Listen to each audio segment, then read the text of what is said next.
Maracaibo, de Puerto Lacustre a ciudad, cuando menos lo esperaba. De ciudad comercial a corazón industrial del país, en solo un brote infinito de petróleo. La ciudad toda es una identidad. Su gente, sus esquemas de vida, su calor, son un hito general, compuesto por imperecederas actitudes, colores y formas. Un empuje violento al progreso necesario fue lo que definió el carácter único de Maracaibo, la capital de la materia prima del futuro. Al momento de los inicios de la explotación petrolera, ya no eran solo los grandes almacenes y casas de comercio alemanas las forjadoras del esquema económico y social de principios de siglo. Cientos de extranjeros llegaron al lago para extraer de sus entrañas la ciudad que hoy crece sobre su propia alma. Bienvenidos a la historia viva de Venezuela por Coquibacoa Televisión. Bienvenidos a la Casa de la Bahía, el conocido intelectual Alexis Fernández, nuevo director de la Casa del Museo Rafael Urdaneta, pero en su trabajo de intelectual, de investigador, tiene este hermoso trabajo, La Casa de la Bahía, Memorias de Manuel Trujillo Durán. Trabaja una biografía ilustrada, documentada, una novela ilustrada. La recomendamos ampliamente desde ya. Está ya en la calle, la publicó PDVSA, para los estudiantes, para los interesados, que van a ser muchos, ya son muchos. Bienvenido, Alexis Fernández, a la historia viva de Coquibacoa Televisión. ¿Cómo construiste esta gran novela ilustrada?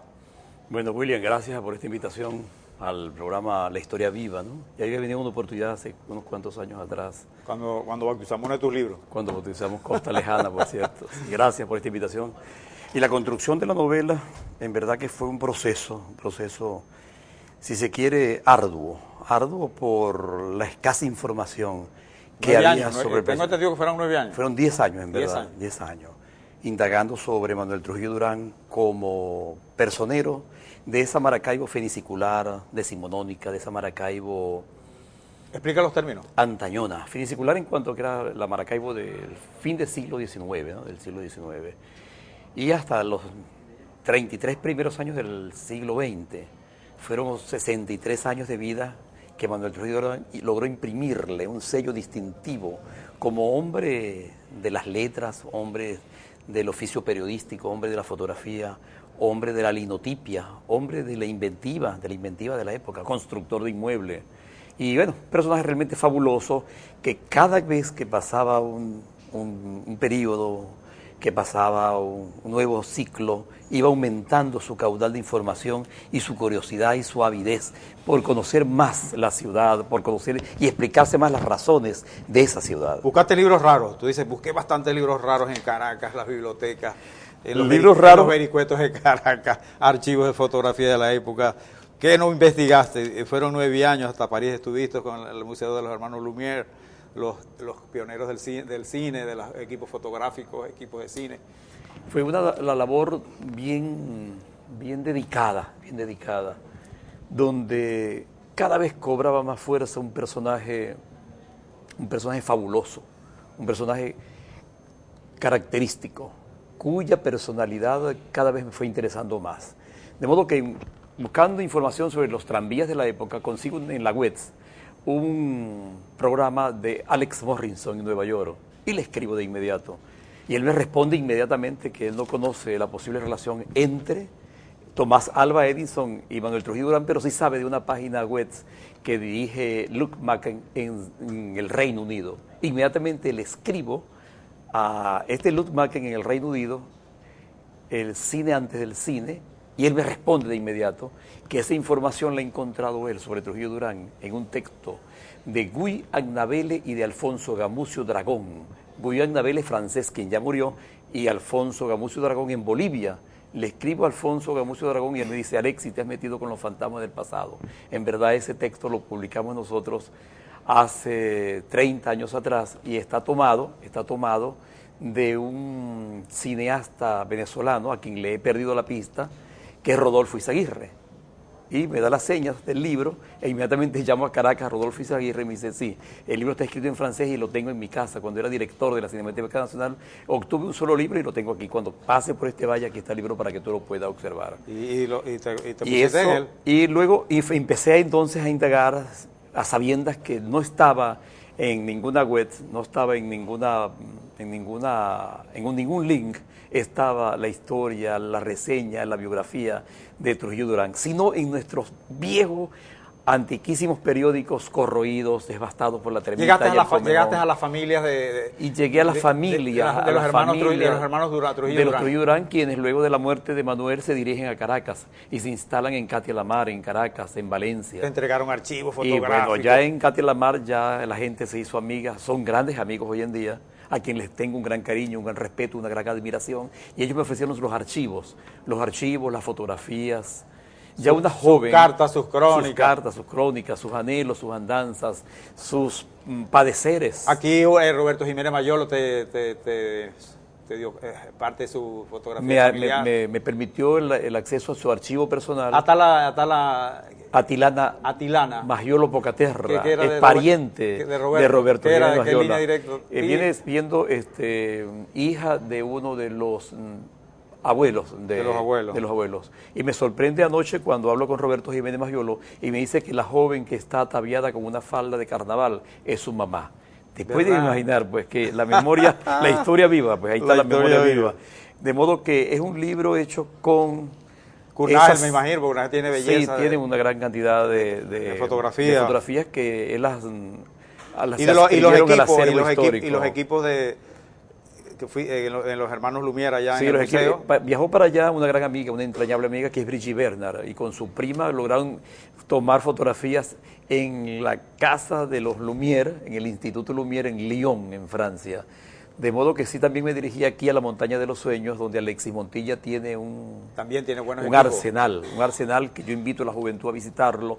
Creo que es la mejor colección de piezas cinematográficas. La historia de la radio, la historia de la televisión. La historia de la televisión, la historia de la radio en América del Sur. Creo que es la más grande que hay. Alexis Montilla, el creador de los aleros. El creador de los aleros de la Venezuela de antier en Tabay. Y tiene el Museo de la Radio y la Televisión, también invitados para que la conozcan. Sí, de modo que eso fue...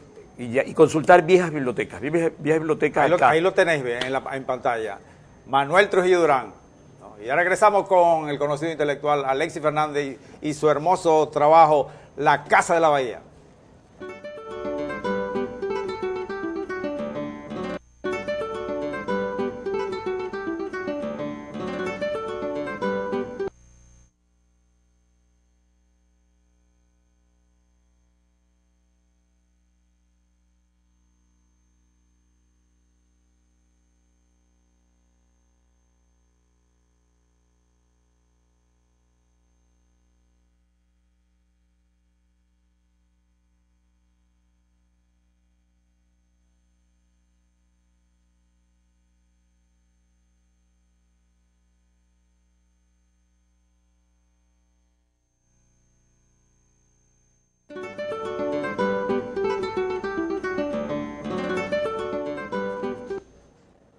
La Casa de la Bahía, con Alexis Fernández. Memorias de Manuel Trujillo Durán. 1891-1933, esa fue la corta vida de Manuel Trujillo. Sí, 1871-1933. 1933 del siglo XX.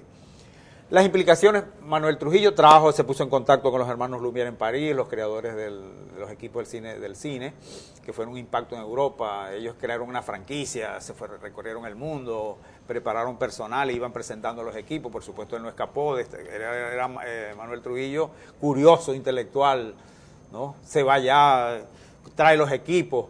Bueno, y eso trajo un impacto a finales del siglo XIX en Maracaibo y por principio del siglo XX. Sí, William, pero en verdad que Manuel Trujillo Durán no tenía bienes de fortuna, él no viaja. Viaja un gran amigo de él, viaja Luis Manuel Méndez. Corrijo, viaja un amigo de él. Y viaja a Nueva York y adquiere un vitascopio producido por Tomás Alva Edison. El inventor lo llamaban el brujo de Menlopar, porque la capacidad inventiva era muy grande.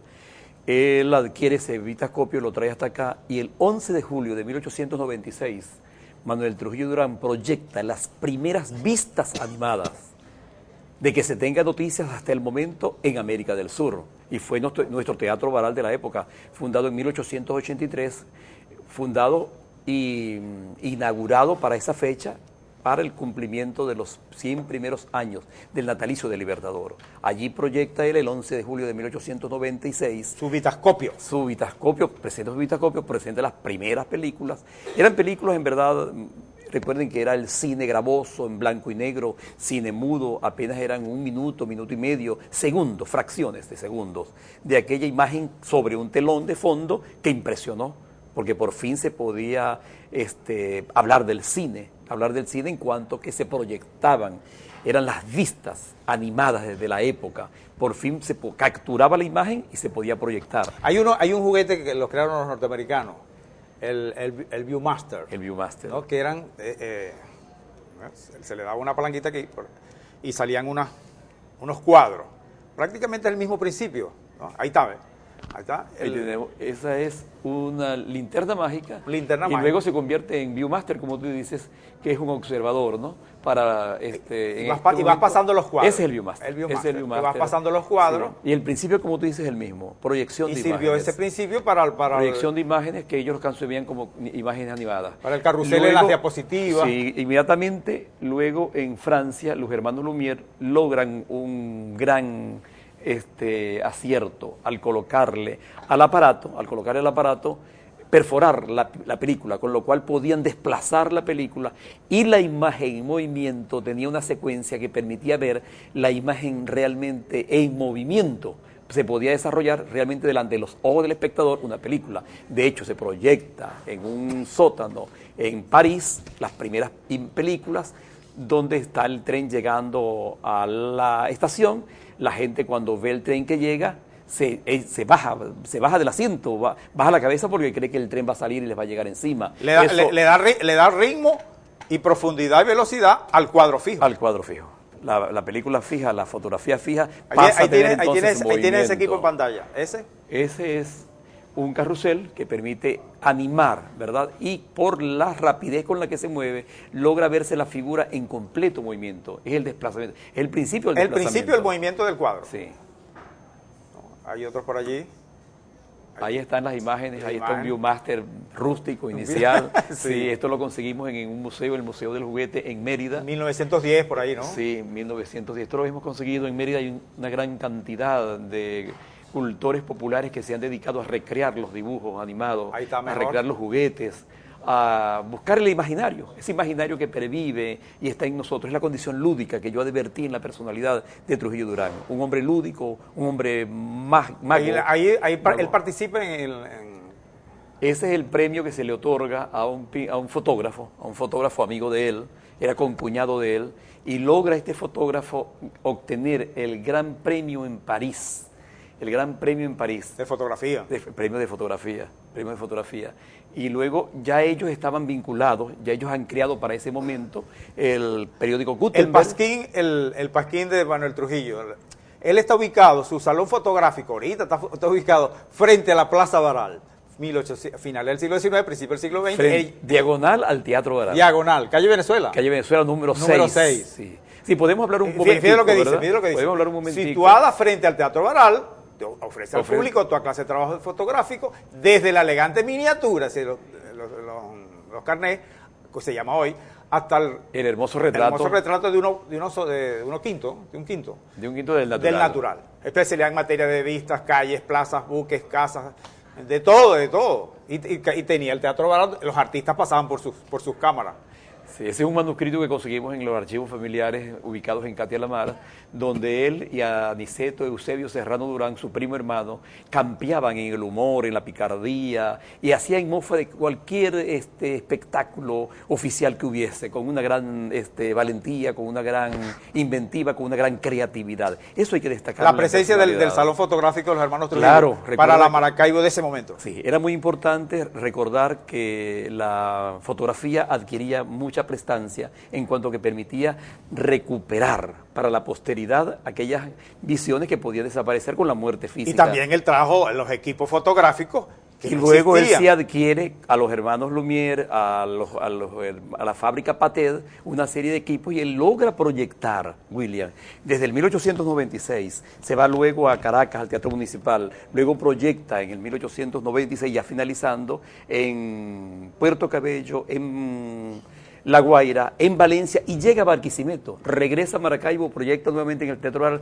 y parte hacia el norte santanderiano, pasando por San Cristóbal, pasa a Cúcuta, y ya el 15 de noviembre de 1897 lo conseguimos proyectando películas en el Teatro Peralta, un teatro que ya conseguí incluso fotografías de época, donde Trujillo Durán está proyectando cine. Luego él se regresa a Maracaibo y continúa con su hermano Guillermo, un poeta muy vinculado a Udón Pérez, muy vinculado a los poetas y a la intelectualidad de la época, y fundan en su casa la Casa de la Bahía, que les permite el encuentro citadino, que les permite el encuentro por la tertulia literaria, el encuentro por la discusión política. Ahí están los equipos. El encuentro para Alexis, el pensamiento de la época. Esos son los equipos con los que proyectaron, equipos que son prácticamente los mismos equipos Gumón, equipo Patel, es decir, que desde 1896 al 1933 él no deja de proyectar jamás. El término Patel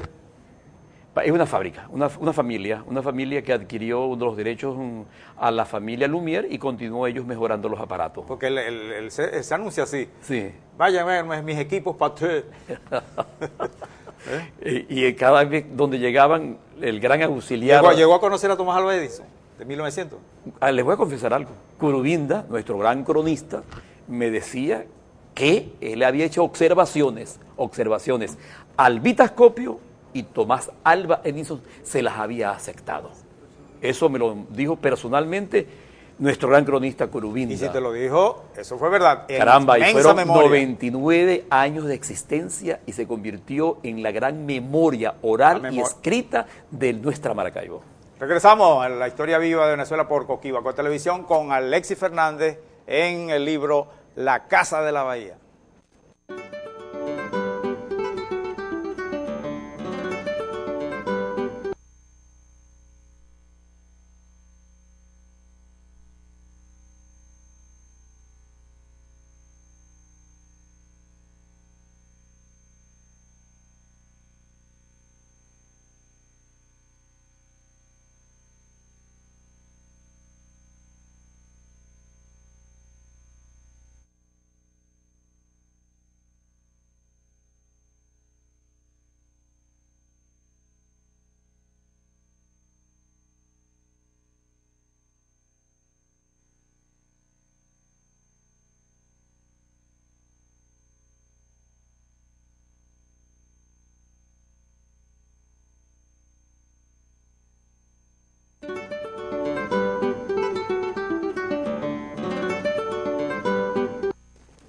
Un alquimista en Maracaibo, Alexis Fernández. Bueno, que era la Casa de la Bahía. Se le debe a Lolimar Suárez, pero es vicepresidente editorial de Panorama, quien logró hacer un trabajo, yo diría que bien interesante. Le dedicó toda una página en el momento de presentar el libro, que fue el 28 de enero del 2013. Ahora recientemente. Estuvimos todos. Y estuvimos todos, vino la gente amiga, estuvimos acompañados de Román Chalbó, un gran amigo, vino un gran poeta, Gustavo Pereira. ¿Era realmente el alquimista de Maracaibo? Yo pienso que logró convocar al espíritu creativo de Maracaibo. Un hombre que no logró estudiar, terminar sus estudios porque su papá muere y empieza a trabajar en el Vapor Los Andes, se hace administrador del Vapor Los Andes, luego trabaja en la compañía eléctrica de Maracaibo y trabaja... La reciente compañía eléctrica. Sí, señor. Compañía anónima. Y se defiende en su trabajo como electricista y es enviado incluso a San Cristóbal a operar unas máquinas que no podían ser encendidas y quedan todos asombrados con su versatilidad en el manejo de las mismas. Luego, siendo muy joven, crea el Salón Fotográfico. Tiene un pequeño periódico que llama El Rayo de Luz, tomado de Alfonso Vázquez. Y después fue Gutenberg. Y luego crea ya en 1910 y 1914 a Gutenberg, un periódico en gran formato. A la par se hace fotógrafo excepcional de la época, así como lo dice el texto de su periódico y sus avisos de prensa, va a fotografiar buques, embarcaciones, casas, hatos, cementerios, casas, fachadas, personajes, de modo que hay un registro bien interesante que para los estudiantes de fotografía de comunicación social es sumamente interesante. Un ejemplo. ¿Y la Casa de la Bahía, Alexis? La Casa de la Bahía es, yo creo que la conjetura... En ese momento, ¿qué se le ocurrió crear una casa de encuentro de artistas, creadores?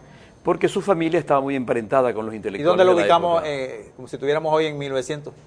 ¿Dónde lo ubicaríamos? Diagonal al Teatro Baral. Ahí Diagonal. tendría que estar la casa, con la fachada, con los guardapolvos, con los... Diagonal, más o menos ubicando en el Teatro Baral, está en la esquina del Teatro Baral, al lado de la Casa de la Capitulación. Hay un puesto de venta de agua de coco, donde yo tomo agua de coco cada vez pero más abajo, que voy hasta allí. Al lado del estacionamiento. Diagonal a la casa. Yo creo que ahí está justo. Cuando paso por ahí, creo que ¿Dónde está el estacionamiento? ¿Dónde está el estacionamiento? Al frente. Esas sombras hablan. Ahí estaba la Casa de la Bahía. Ahí estaba la casa. Esas casas pertenecían al doctor Guillermo Quintero Luzardo, según he indagado, ¿no? Y esa era una casa típica de Maracaibo, con su patio central, con su ¿Y puerta por qué de se le agua. ocurrió a Manuel crear esa casa? Porque creo que Alexis conversó con él y dedujo que no había casa más hermosa en la ciudad que la casa donde se reunían los poetas. Es una casa de poetas, es una casa de pintores, es una casa de fotógrafos. De encuentros intelectuales. De intelectuales. Y esto es una novela donde Alexis es primera persona, una novela donde él es el primer actor, donde él conversa con él, se dialoga con Don Pérez, se echan palos en la Zulianita. En la Zulianita. Es decir, recorren el país, recorren el Zulia, Maracaibo, se van en tren. Al sur del lago. Al sur del lago. Viajan al norte santanderiano. Y esto es una narrativa en primera persona, a nivel de tres voces. Corrige. En una oportunidad, cuando regresa de Florencia, Manuel Pucci Fonseca y Julio Árraga, que habían sido enviados a estudiar allá a Florencia, a formarse como artistas de la plástica, por Jesús Muñoz Tévaro, un avanzado gobernador de la época. Al regresar, él es nombrado director, Julio Árraga, de la Escuela de Artes y Oficios, que está al lado de la gobernación, donde está la Asamblea Legislativa, el mismo edificio. Esa era la Casa de los Oficios. Esa es la Casa de los Oficios, de las Artes y los Oficios. La Casa de las Artes y los Oficios. Luego al año es cerrada la casa, inexplicablemente, y Julio Árraga queda sin recursos, no hay manera, idea con Trujillo Durán, una firma, y hacen la firma Trujillo y Árraga. En aquel momento había mucha viruela. La viruela deformaba el rostro de las personas. Y el texto en el periódico rezaba así: antes de ser usted atacado por la terrible viruela y su rostro quede deformado, venga ocurra al salón fotográfico donde Manuel Trujillo Durán, fotógrafo, y Julio Árraga, pintor, les remozan el rostro y usted quedará eternamente hermoso o hermosa para la eternidad. Por cierto, Alexis, eso está en el texto. Por cierto, te tomaban la fotografía en blanco y negro, pero las muchachas o las que querían le pintaban el rostro. Claro, estaban a mano, manual. Los pintores retratistas empleaban entonces el rubor para las mejillas y el lápiz para los labios, y quedaban unas postales preciosas, sí, realmente preciosas. En el texto hay algunas recopiladas. El libro también hace gala de eso, de hacer un recorrido fotográfico. O sea, pero esa valían más, ¿no? Sí, señor. Las retocadas. De las viñetas, de los retratos, de personajes, de las fotos familiares, y en fin, logra, ahí tenemos por ejemplo a Manuel Trujillo Durán, ya mayor, con Atilana Maggiolo, quien fue su esposa. No lograron tener familia, luego él tiene otra segunda esposa y logra tener una familia larga. Fueron 5 hijos, sobreviven 2, que fueron 2 grandes amigos de él. Curubinda me decían que eran entrañablemente unidos a él. Y yo quiero destacar que Manuel Trujillo Durán fue no solo fotógrafo, fotograbador, mecánico de la linotipia, impresor, periodista, además también fue constructor de inmuebles. Y ahí en el centro construyó el Circo Teatro Variedades. El Circo Teatro Variedades, donde se hacía desde ring de boxeo hasta filmación de películas. Los carnavales. Se hacía además de ello ópera y zarzuela, y se hacía coso taurino. Es decir, era un salón de usos múltiples. Mira, ahí la anécdota que narraste ahorita con relación al familiar Roberto Jiménez Mayolo, los carnavales. Los carnavales. Recuerda que una de ellas, es, de las que está en la fotografía, es la mamá de Roberto Jiménez Bayolo. Sí, ahí logro... Si la pudiéramos regresar. Logro reconstruir los carnavales de aquel un poco momento. los carnavales de la época, calle por calle. Ahí está, ¿ves? Ahí están los carnavales, vistosos, Vistosos. fantasiosos, eran un homenaje a Baco, eran un homenaje a la desenvoltura del espíritu para la época, y creo que Maracaibo tiene mucho de eso, de capacidad lúdica, de capacidad de expresión. Maracaibo es una ciudad como tal expresiva, tiene mucho que dar en el campo de las artes plásticas, de las artes musicales, del arte en general. De modo que la novela es una invitación a eso, a recorrer a Maracaibo a volver sobre esa historia pasada. Alexis, sobre las dos películas que no hay, por supuesto, registro, porque pues, ahí no había existía el videotape y el sulfato, si se sulfatan a las películas de ahora, y no duran casi 20, 30 años, ¿cómo sería? Imagínate. Pero él tiene la famosa cazamuela del Hotel, bueno, historiográficamente, del Hotel Europa y las muchachas bañándose en la laguna. Historiográficamente no se ha podido contestar de que realmente él hubiese filmado Yo ficcionalmente lo logré, lo propuse, pues, ¿no? Ricardo Val, el documentalista, hace como 20 años, había discusión con Ángel Lombardi de que eso no existió, de que él no hizo ese trabajo. Bueno, aparentemente crearon polémica. Aparentemente no la hizo, pero sí estuvo vinculado al fenómeno de la creación de esos dos filmes, porque de alguna forma u otra están recogidos en el avisador. Él estaba muy relacionado al Cosmo. Está muy relacionado, y esas son obras de Curubinda, de Regulo Díaz. Recuerden que Curubinda y Regulo Díaz fue su ayudante como aprendiz de albañil en la construcción del Circo Teatro Variedades. Fueron grandes amigos. Es más, en el eclipse del 1916, cuando Trujillo Durán saca permiso en la azotea de la asamblea actual para con detonaciones de mortero indicar que venía el eclipse, hay un niño que se acerca con un vidrio ahumado a ver el telescopio que tenía instalado Manuel Trujillo Durán, y se le acerca y el niño se sorprende con aquel aparato y ver de cerca el eclipse, y le dice a Trujillo Durán que él va a regresar con su mamá. Ese niño de 9 años y 6 meses no es otro que Regulo II Díaz, Curubinda, quienes fueron grandes amigos. Esto me lo contó el mismo Curubinda y luego lo contesté, lo comprobé en otros textos de la época, donde cronistas de la época recogen este incidente. ¿Esta sería una fotografía retocada? Es una fotografía retocada. Una fotografía retocada. Es una postal de la época donde campeaba la poesía. No existía el color, era retocada. Donde el romanticismo hacía de las suyas y donde el enamoramiento y el fulgor del flechazo en el corazón era cuestión de todos los días en Maracaibo. Hay una cosa que me llamó la atención en la lectura de este libro. Tardé un poco, ¿no? Entraba y venía. Pero lo rayé, aunque supongo se puede rayar porque es de papel satinado. Pero hay una carta casi desgarradora de un poeta intelectual que trabajó...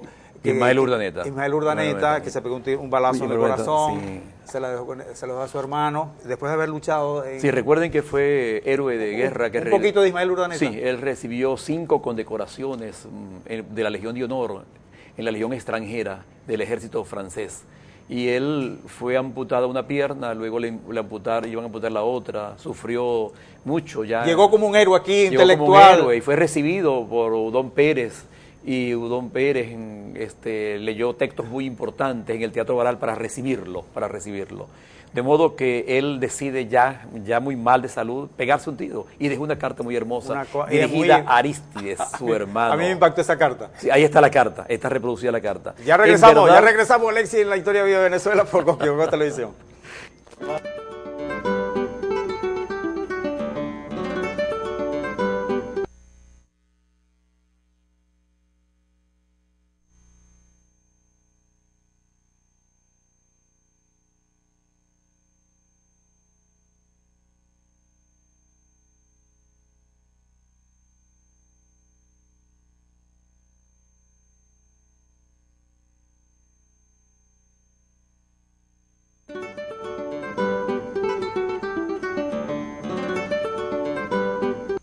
Personalidad de Manuel Trujillo Durán, el múltiple. Sí, ya le hemos dicho entonces, no solamente era fotógrafo, fotograbador, periodista, mecánico de la linotipia, fue también constructor de inmuebles. Pues decimos hoy toero.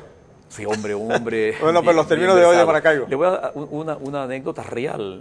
Durante 22 años, Manuel Trujillo Durán coleccionó la revista de astronomía de España y de América, dirigida en Barcelona, España, por José Comás y Solá. Y durante 22 años coleccionó esa revista. De modo que era un hombre bastante estudioso del cosmos, estudioso de la realidad cultural del país. El movimiento cultural, el del Zulia en ese momento, de Maracaibo. Contrastante. Hablábamos latín, el griego normal, después el alemán. Éramos poetas parnasianos, nos lucíamos... ¿Qué significa ser poetas parnasianos? Se tomaba el mundo griego como mundo trascendente, hegemónico, mundo para imitarlo, y se rimaban los versos, la primera con la tercera, la segunda hasta con no la hace cuarta. mucho, hasta los 60 en el expensión de estudios, obligaban a uno a rimar los versos. Hoy en día el versolibrismo, la libertad imaginativa... Me llamó mucho la atención, Alexis, tú le dedicas mucho un capítulo extenso al curso de las estrellas, a la astronomía, porque en ese momento Maracaibo, finalizar el siglo XIX, principio del siglo XX, hay un movimiento astronómico extraordinario. Extraordinario, y de hecho él perteneció a un ¿Pero grupo. por qué? Dime, ¿por qué las causas? Recuerda que Maracaibo estaba geográficamente muy bien situada a las márgenes del lago, y eso la hace epicentro de observaciones astrales bien interesantes, ¿no? Amén de los atardeceres y de los amaneceres, que eso quedó imantado y ha quedado imantado en el imaginario colectivo. Maracaibo es una ciudad de luz, de mucha luz, de mucha luz. Esa luz está imantada y forma parte de nuestro imaginario colectivo. Y las temperaturas eran relativamente bajas. Bajas, se recuerda que estamos hablando de un lago cristalino y de verdes palmeros, 23 como decía grados, Don Pera. y no exageramos. Y no exageramos. 23 grados, era agradable, por eso que era sumamente te veían agradable. Gente vestida de lino blanco. Drill ¿no? blanco. Drill ¿no? Blanco, ¿no? Con sombrero de pajilla. Casimir, buen Casimir. Muy buen Casimir. Y había y entonces... se tomaba buen brandy. Almacenes franceses e ingleses y alemanes. Se tomaba buen brandy y se hablaba por teléfono, se enviaban telegramas y se exhibía cine. A la par se escuchaba ópera y zarzuela. Y se vivía un mundo Y pioneros citadino. en seguros marítimos. Además de ello, en telefonía. Los primeros bancos, los primeros teléfonos, los primeros seguros marítimos. Seguros marítimos. La economía cafetalera y Puerto cacotera, y eso lo convirtió cafetero. en un puerto que campeaba como uno de los principales puertos a nivel de la economía de la época, ¿no? Entraban muchos libros por los barcos. Entraban y salían. Libros, revistas, cargados moda, de libros.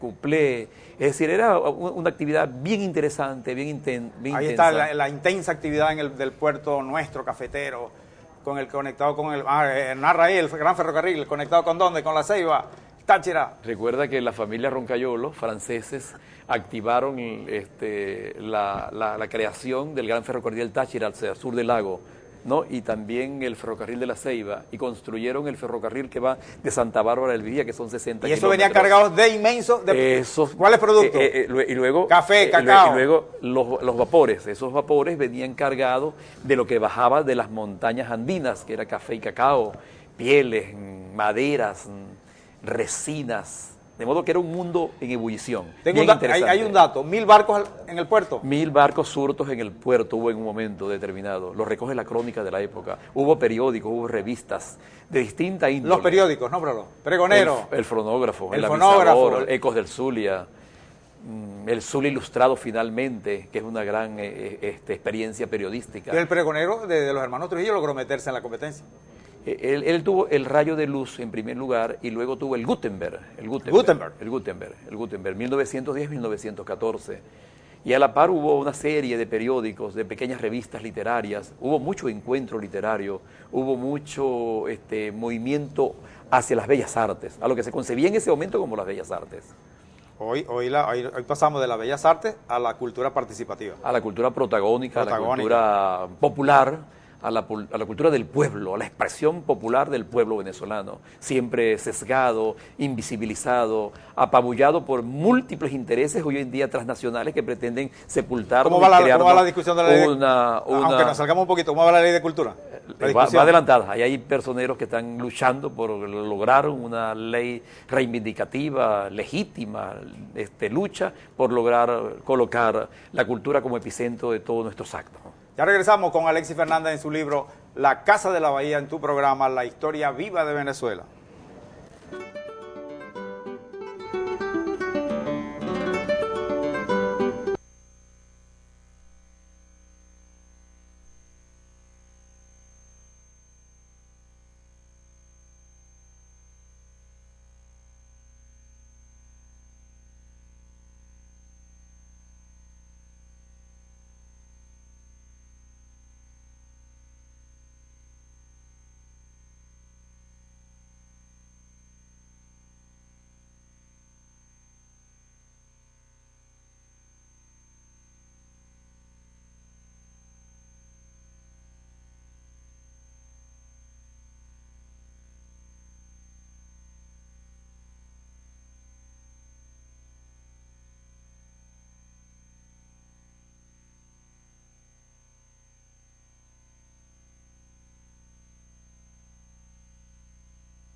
Intelectual conocido, de reconocida trayectoria, trabajo.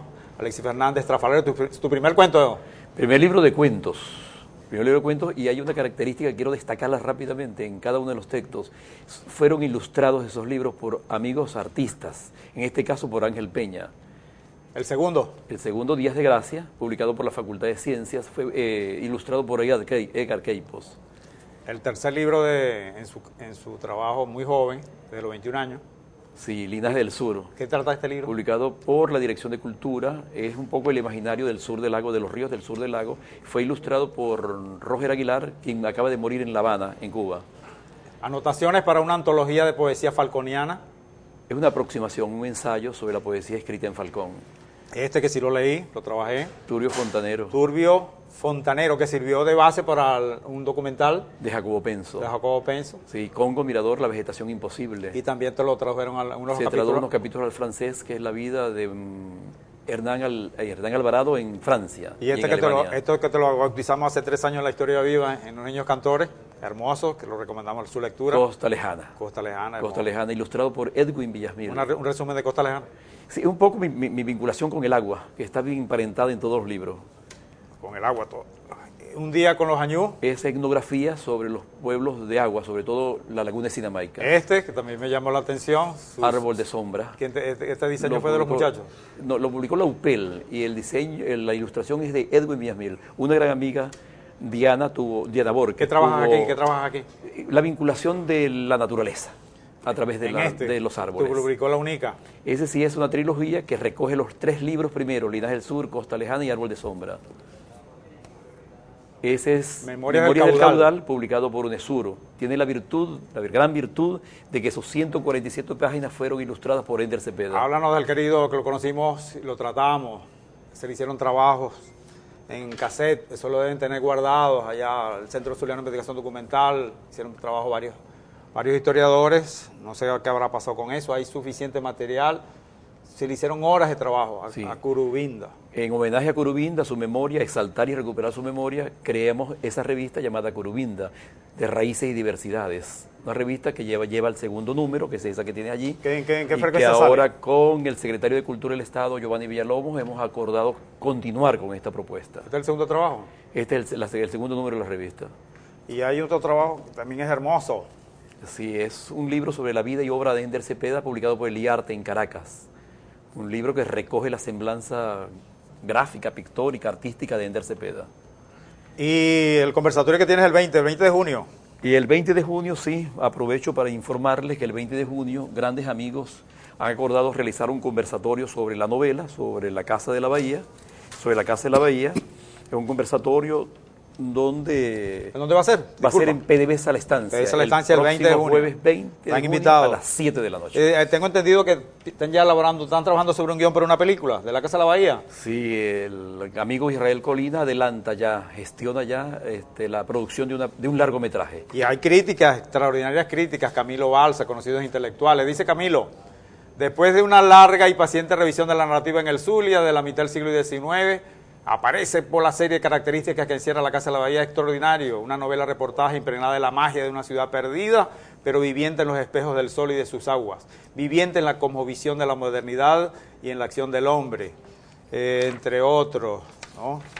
Alexis Blanco dice, sepan señoras y señores, damas y caballeros, que la última novela publicada por mi tocayo, el poeta Alexis Fernández, es un profundo canto interioriano donde el arte y la ciencia copulan farragosos en las orillas de un lago que aún no ha sido intervenido, entre otras, ¿no? Intelectuales de Mérida, de la América Latina. Orlando Villalobos dice, conocido periodista y conductor del programa La Pasión por el Discurso en Radio Nacional de Venezuela, dice Orlando, la inventiva de Alexis Fernández nos permite asomarnos con ojos de admiración y curiosidad al mundo de aquella ciudad maravina de finales del siglo XIX y principios del siglo XX. Los hilos extraviados de los que fuimos como pueblo y como urbe, antecedentes indispensables para saber quiénes somos y dónde estamos, desfilan en este libro La Casa de la Bahía, Memorias de Manuel Trujillo Durán. En fin, recomendamos toda su lectura. Alexis. Bueno, gracias William por esta posibilidad de llegar un poco a tu... ¿Qué le dice a los muchachos para que trabajen libros, lean, rayen, fichen? ¿no? Leer, una gran... Hoy tenemos las redes, el Internet, que debe servirnos como material de base para la lectura, pero que no es un fin en sí mismo. No. El libro va a tardar en ser sustituido. Me permito hacerles una observación, una recomendación, la lectura, a padres, preceptores, maestros, a representantes. Inculcarles la lectura. Inculcarles a los jóvenes, a los niños la lectura. Es una gran aventura leer. Leer, leer y leer siempre, como dice una gran amiga, María Alcira Matuta. Los libros y la radio tienen mucho que ver. Nuestro presidente, nuestro querido presidente, creo que fue un promotor de la lectura. Eso no lo podemos dejar. Seríamos mezquinos si negamos la condición de lector y la condición de hacer lectores, de producir lectores. Mi gran recomendación desde el fondo de mi alma: lean. Lean y analicen cuanto ¿Cómo hacemos para que el libro lo puedan leer los muchachos, los liceos? Recuerden que esta edición fue editada por PDVSA Occidente, cuestión que agradezco profundamente, que estuvo al cabo de la edición siempre pendiente nuestro querido amigo, entrañable hermano, secretario de Gobierno, Vladimir Labrador, y Edgardo Reina, grandes amigos en PDVSA, estuvieron pendientes de la edición de este libro, y el libro se les está entregando, se está otorgando. ¿Van a organizar talleres de lectura? Ya se están realizando varios talleres de lectura en algunas comunidades y la gente las está leyendo, Yo espero que continúe y doy una primicia. ¿Te la puedo dar? Claro. El próximo texto que este humilde servidor intente escribir es en homenaje a Régulo Díaz Curubinda, y cuyo título va a ser El aprendiz de Alarife. ¿Qué es Alarife? Un albañil, un constructor. Eso me lo dijo a mí el mismo Régulo. Y en homenaje a él va una biografía, una crónica ficcionada de ese gran amante de la ciudad de Maracaibo. Alexis Fernández, el nuevo director de la casa del Museo Rafael Urdaneta. Yo digo casa, también es casa, el viernes estuvimos en una casa, ya es una peña literaria, en el Museo Rafael Urdaneta. Es el nuevo director. ¿Hay otro espacio cultural allí? Sí, hemos creado allí la posibilidad todos los viernes del taller permanente de cultura. Ahí nos estamos reuniendo, estamos leyendo, estamos escuchándonos. Ya vamos por la 8ª edición de este pequeño y humilde programa que queremos llevar adelante. Ahí tienes en pantalla, y qué hermoso está el museo. El Museo Urdaneta, al lado del viejo hospitalito o del Seguro Veritas, hoy Clínica Veritas. Hermoso, de las instalaciones. Sí, el Museo Urdaneta, que está adscrito al acervo histórico. Está adscrito al acervo histórico. Conjuntamente con la Casa de la Capitulación, que está actualmente en refacción y que muy pronto se va a reinaugurar. ¿Y los planes del museo? Bueno, creo que son varios los planes que tenemos. Hemos realizado una serie de planteamientos ante las autoridades con la finalidad de llevarlas adelante, ¿verdad? Una gran propuesta ahorita que ya está caminando es el concurso a la realización de un trabajo sobre la batalla naval del lago de Maracaibo, a inaugurarse el 5 de julio. Están invitados todos los artistas nuestros a una temática central que es la batalla naval del lago de Maracaibo. Están invitados nuestros artistas. Yo creo que va a haber sorpresas, gratas sorpresas en función de nuestra creatividad. El Giovanni Villalobos, el nuevo secretario de Poder Popular para la Cultura, viene trabajando para que se declare como patrimonio histórico el casco histórico de la ciudad por la UNESCO, ¿no? Y se declare como una prioridad del gobierno nacional el rescate histórico de la ciudad de Maracaibo, para que sea un centro cultural, un centro de encuentro de cultores, de artistas con el pueblo zuliano. Sí, apoyamos esa iniciativa, desde nuestra condición de escritor, de intelectual, esa iniciativa de lograr refrendar el casco histórico de Maracaibo como patrimonio. ¿Tu mensaje, Alexis Fernández, al pueblo zuliano? Leer, continuar leyendo y buscar, indagar en nuestros arcanos, en nuestros archivos, en nuestros baúles, la historia que está allí y contrastarla con nuestros cronistas. Tenemos muchos cronistas orales, cronistas que tienen un solo texto. En los 21 municipios hay un mundo en ebullición. Mucho de ese mundo ha sido recogido por nuestros cronistas. Y no perder nuestra memoria, estudiar, leer, porque la historia viva es ayer y hoy y siempre. Tenemos que inculcarla, tenemos que conocer cómo hemos sido, quiénes somos y hacia dónde vamos. Lo esperamos en otro programa, La Historia Viva de Venezuela.